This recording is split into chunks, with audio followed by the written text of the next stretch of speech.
Assalamualaikum warahmatullahi wabarakatuh. Bismillahirrahmanirrahim. Alhamdulillahirabbil alamin. Wa bihi nasta'inu ala umuri dunya waddin. Wassalatu wassalamu ala asrofil anbiya'i wal mursalin sayyidina Muhammadin wa ala alihi wa sahbihi ajma'in. Amma ba'du. Saudara-saudariku yang dimuliakan Allah Subhanahu wa taala, kali ini kita bikin tema surga merindukan 4 perkara. Yang pertama adalah surga merindukan orang yang membaca Al-Quran. Yang kedua, surga merindukan orang yang menjaga lisannya. Kemudian yang ketiga, surga merindukan orang yang memberi makan kepada orang yang kelaparan. Yang keempat adalah surga merindukan orang yang berpuasa di bulan Ramadan. Jadi saudara-saudaraku yang dimuliakan Allah Subhanahu wa taala, kita kalau ingin menjadi hamba-hamba Allah yang dirindukan surga, 4 perkara ini seharusnya kita bisa melakukan. Kalaupun tidak bisa, kita yang penting kita adalah satu, melaksanakan perintah-perintah Allah Subhanahu wa taala dan menjauhi larangan-larangannya. Kemudian kita berbuat baik kepada sesama umat manusia, baik itu keluarga, tetangga atau orang lain. Jadi yang pertama, surga merindukan orang yang membaca Al-Quran. Jadi orang-orang yang senang membaca Al-Quran, kemudian apalagi mengerti dengan maknanya. Jadi Al-Quran itu ketika dibaca oleh seseorang itu mendapatkan pahala, dengan catatan kita ketika membaca adalah benar membacanya dengan tajwidnya, kemudian makhorijul huruf atau sifat-sifatnya juga yang lainnya, yang jelas tajwidnya itu harus benar. Kemudian orang-orang yang membaca Al-Quran itu benar-benar oleh Allah itu akan dijadikan keluarganya. Jadi kalau kita ingin menjadi keluarganya Allah, berarti kita harus suka membaca Al-Quran. Maksudnya ini, kalau keluarga Allah itu bukan maksudnya seperti keluarga-keluarga seperti kita, bukan, tapi orang-orang yang dicintai oleh Allah Subhanahu wa taala. Jadi Al-Quran itu kalau kita sering membacanya, maka kita akan mendapatkan pahala. 1 huruf saja sudah mendapatkan pahala per hurufnya itu. Apalagi kita membaca lebih banyak atau lebih banyak lagi, kalau bisa kita istiqomah membaca Al-Quran setiap harinya, insya Allah kita menjadi orang-orang yang benar-benar dicintai oleh Allah Subhanahu wa taala. Kemudian Al-Quran itu bisa mensyafaati kita ketika kita nanti meninggal atau di alam kubur, itu dijaga oleh Al-Quran, yang mana Al-Quran menjaga kita dengan menampakkan diri sebagai seorang yang tampan. Itu berarti kalau itu perempuan, kalau laki-laki ya berarti seperti wanita yang sangat cantik ya. Mungkin cuma dalam hadisnya itu akan dijaga oleh pria yang sangat tampan, menjaga kita supaya tidak disiksa oleh malaikat yang bagian menyiksa orang-orang yang sudah meninggal itu. Jadi kita dijaga sampai dijaga terus sampai malaikat itu akhirnya bertanya, siapa engkau? Akhirnya pria yang artinya yang berbentuk Al-Quran tadi menyamar sebagai seorang yang tamat tadi bilang bahwa aku adalah Al-Quran yang sering dibaca orang yang meninggal ini, maka jangan disiksa karena aku akan selalu menjaganya. Ya, itulah manfaat dari membaca Al-Quran itu tadi. Jadi dan orang-orang yang senang mengamalkan Al-Quran jelas kalau mendapatkan pahala berarti kita akhirnya akan dijadikan hamba-hamba Allah yang dimasukkan ke dalam surganya Allah Subhanahu wa ta'ala. Amin amin ya rabbal alamin. Yang kemudian Al-Quran ini juga diberi arti adzikr. Adzikr itu peringatan bahwasanya di dalam Al-Quran itu berisi isi-isi yang mana memperingatkan seseorang untuk senantiasa berbuat baik kepada Allah, beribadah kepada Allah, kemudian berbuat baik kepada sesama manusia. Nah, Al-Quran sendiri juga termasuk untuk berzikir. Jadi ketika kita berzikir itu membaca Al-Quran itu juga berzikir kepada Allah Subhanahu wa ta'ala, mengingat kepada Allah Subhanahu wa ta'ala. Kemudian dengan membaca Al-Quran itu setan pun juga takut pada orang yang senang membaca Al-Quran. Jadi ketika kita sering membaca Al-Quran, maka kita pun akan terjaga dari godaan setan yang terkutuk. Kemudian Al-Quran juga sebagai petunjuk, al-huda. Jadi kalau kita membaca Al-Quran ingin mendapatkan petunjuk dari Allah Subhanahu wa ta'ala, tentunya kita harus mengerti makna arti dalam Al-Quran itu. Kalau kita membaca saja nggak ngerti artinya, itu pun juga mendapat pahala, cuma kita itu tidak mengerti apa maksud dari ayat-ayat Al-Quran itu tadi. Jadi kalau kita ingin mengerti isi Al-Quran, ya saudara-saudariku harus belajar terjemahan Al-Quran yang mana ada bacaan Al-Qurannya dan juga ada yang terjemahannya. Cuma kita juga harus hati-hati, kadang ada kekeliruan yang memang harus membutuhkan guru. Jadi kalau ada sesuatu yang mungkin kurang paham dalam isi itu, harus kita tanyakan pada orang-orang yang mengerti isi dari Al-Quran itu, arti makna dalam Al-Quran itu. Ya maksudnya ya orang-orang yang alim, yang mengerti dengan arti dan maksud Al-Quran, ayat-ayat Al-Quran tadi. Jadi itu Al-Quran itu juga sebagai Al-Furqan, membedakan yang baik dan buruk.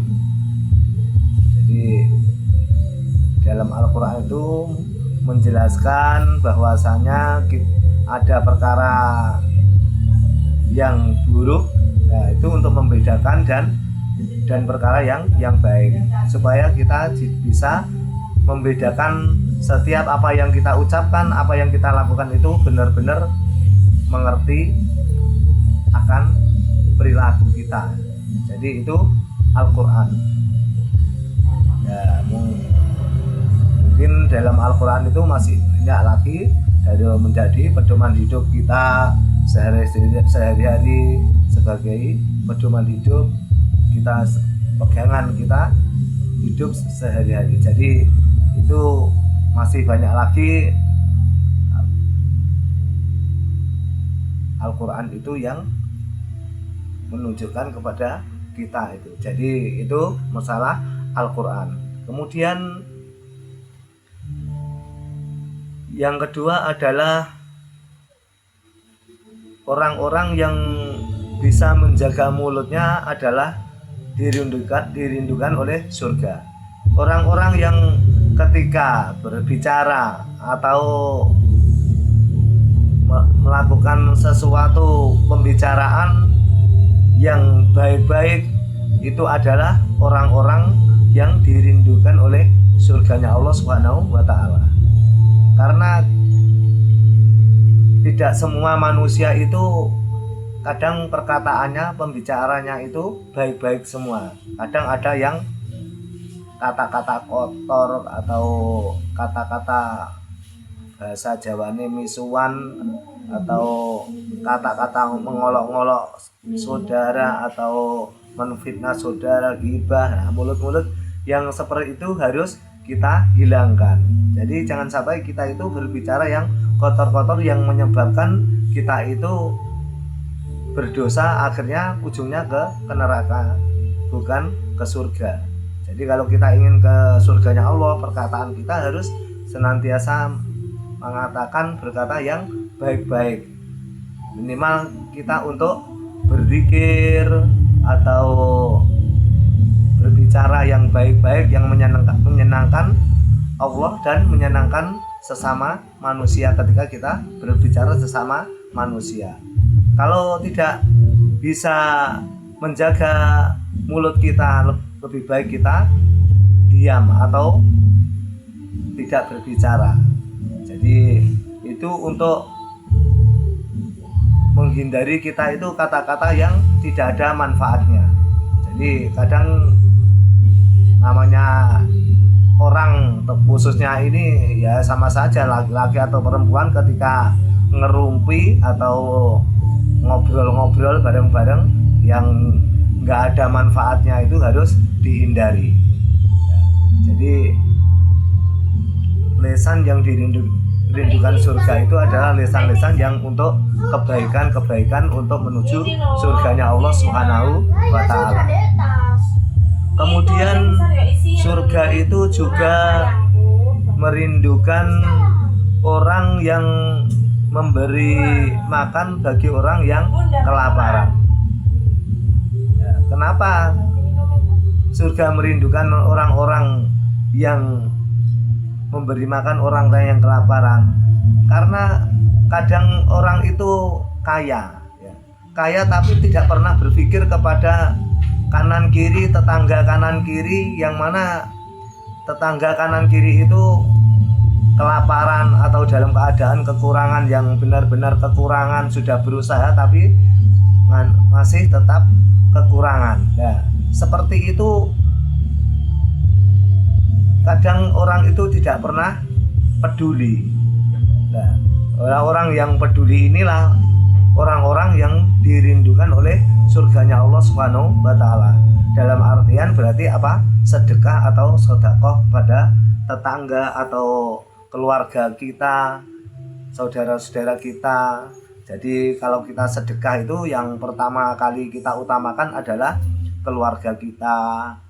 Ya, jadi sedekah itu dari diri kita sendiri, kemudian kepada keluarga, kemudian kepada tetangga dekat, kemudian tetangga jauh. Jadi itu kalau bersedekah harus mengerti urutan. Jangan sampai kita punya saudara yang miskin, kita bersedekah kepada orang-orang yang bukan saudara, tapi kita harus mengutamakan saudaranya dulu, kemudian baru ke tetangga. Itu masalah bersedekah. Jadi sedekah itu manfaatnya memang banyak, mulai dari kita akan dijauhkan dari bala bencana, kemudian kita dengan bersedekah keluarga kita akan dijadikan keluarga yang sakinah mawadah warahmah, penuh dengan ketenteraman dan keberkahan. Itulah manfaat dari memberi makan kepada orang yang kelaparan. Itu harus benar-benar kita sasarannya benar-benar harus tepat. Jadi ketika kita bersedekah kepada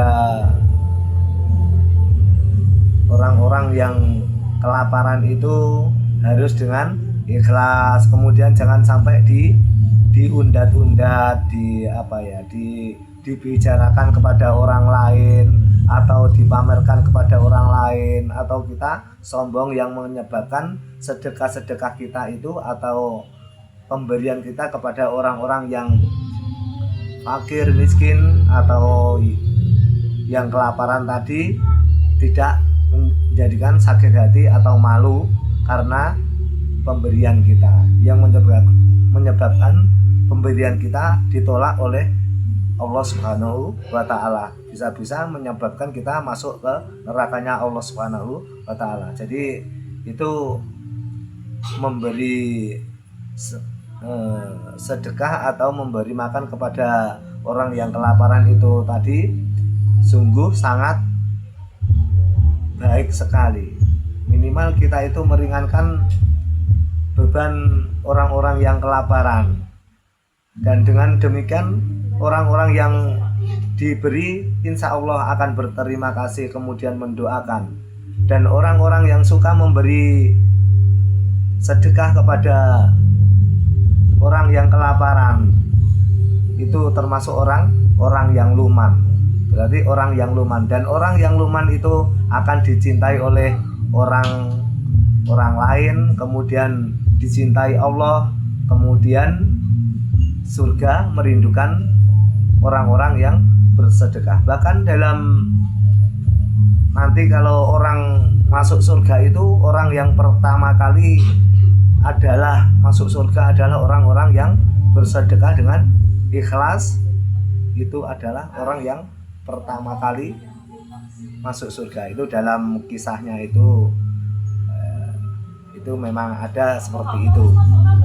Jadi memang dari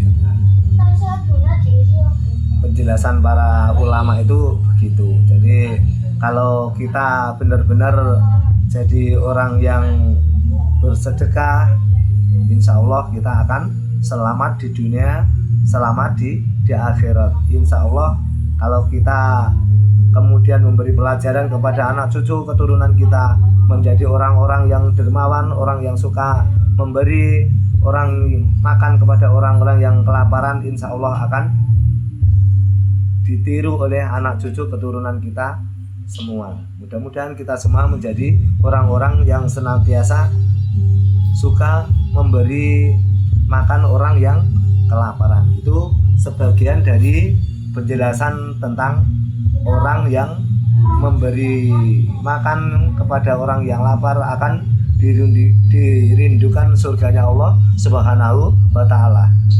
Yang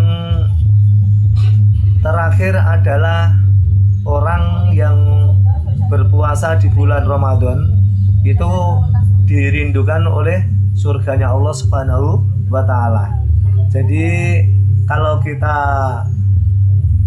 berpuasa di bulan Ramadan ingin dirindukan oleh surganya Allah Subhanahu wa Ta'ala, pertama kita harus ketika berpuasa itu benar-benar kita berniat lillahi ta'ala. Kemudian kita dalam berpuasa menjaga apa-apa yang membatalkan puasa. Kemudian ketika kita berpuasa itu tidak menahan makan dan minum saja, tetapi kita harus berusaha supaya yang berpuasa itu mata kita juga kita jaga, telinga kita jaga, mulut kita jaga, seluruh organ yang ada dalam tubuh kita ini kita jaga semua untuk berpuasa. Itu ada yang terbaik. Hati kita, semua pokoknya semua yang ada dalam organ tubuh kita ini semua ikut berpuasa. Insya Allah itu akan benar-benar dirindukan oleh surganya Allah Subhanahu wa Ta'ala. Karena itu saudara-saudariku, di bulan puasa itu kita itu akan dilipat gandakan pahala kita, karena Allah itu pada bulan puasa itu mengobral pahala di bulan puasa yang berlipat-lipat dengan kita melakukan amalan-amalan kebaikan di bulan puasa. Kemudian dengan kita memperbanyak amalan-amalan di bulan puasa itu menjadikan kita dekat kepada Allah Subhanahu wa taala, dicintai Allah Subhanahu wa taala, yang pada akhirnya kita akan dimasukkan surganya Allah Subhanahu wa taala. Karena kita hidup di dunia itu hanya sementara di surga setelah kita mati itu adalah hidup yang sebenarnya, yaitu hidup kekal abadi. Jadi kalau kita membayangkan hidup di dunia cuma sebentar, kita mungkin mengalami suatu kesedihan, kesusahan, atau ujian dari Allah Subhanahu wa taala.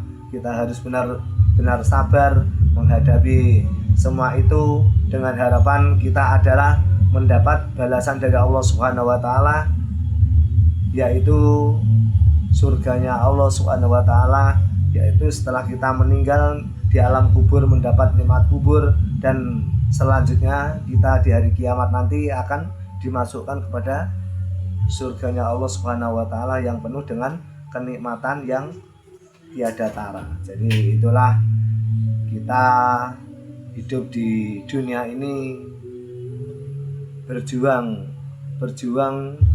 untuk menggapai ridha Allah, untuk menjadikan kita sebagai hamba Allah yang benar-benar